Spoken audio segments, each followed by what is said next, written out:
Assalamualaikum warahmatullahi wabarakatuh. Selamat pagi teman-teman.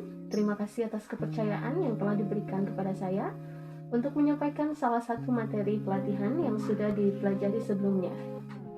Pagi ini saya akan menyampaikan sebuah materi tentang asesmen diagnosis kognitif. Saya memilih materi ini karena menurut saya sangat menarik untuk disampaikan. Dan di sini kita akan mengenal lebih jauh mengenai asesmen diagnosis kognitif.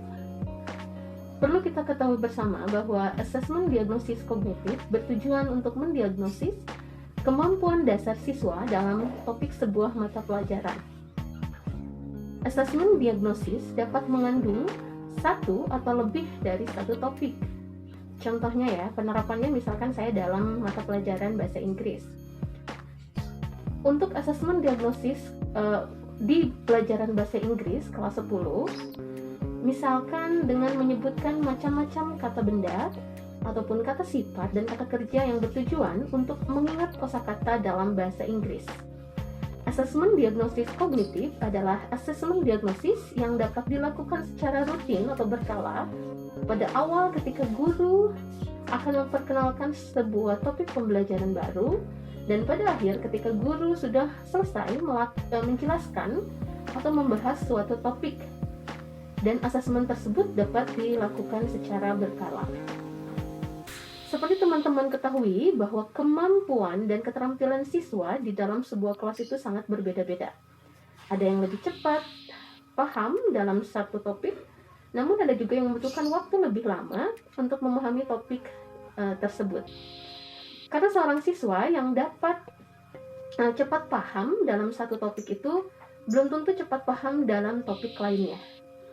Nah, di asesmen diagnosis memetakan kemampuan semua siswa di kelas secara cepat untuk mengetahui siapa saja siswa yang sudah paham, siapa saja siswa yang agak paham, kemudian siapa saja yang belum paham. Dengan demikian, teman-teman dapat menyesuaikan materi pembelajaran dengan kemampuan siswa tersebut.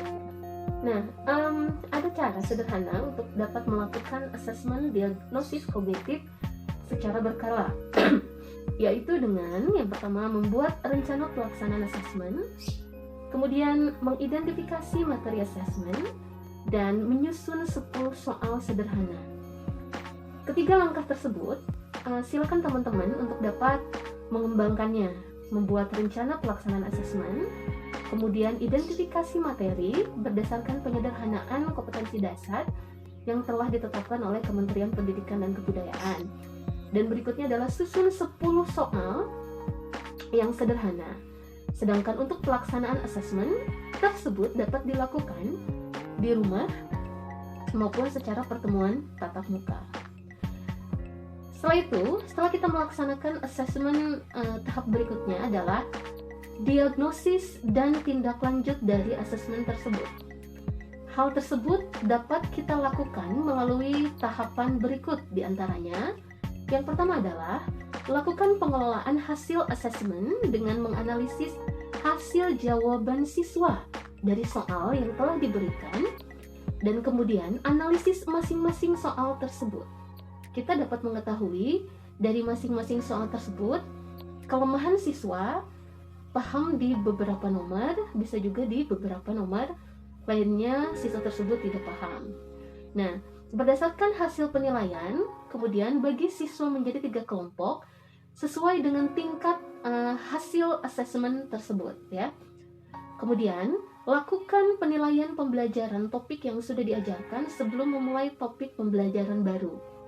Dengan melakukan asesmen diagnosis berkala, teman-teman dapat menyesuaikan pembelajaran di kelas dengan rata-rata kemampuan siswa. Seperti yang tadi sudah saya sampaikan, karena kemampuan siswa itu ketika diberikan satu soal, misalkan dari sekian jumlah siswa di kelas, ada yang sudah sangat paham, ada yang sedikit paham, dan bahkan ada yang tidak paham sama sekali. Nah, dengan demikian, kita dapat mengetahui landasan pengetahuan dan keterampilan dasar siswa itu menjadi lebih kuat.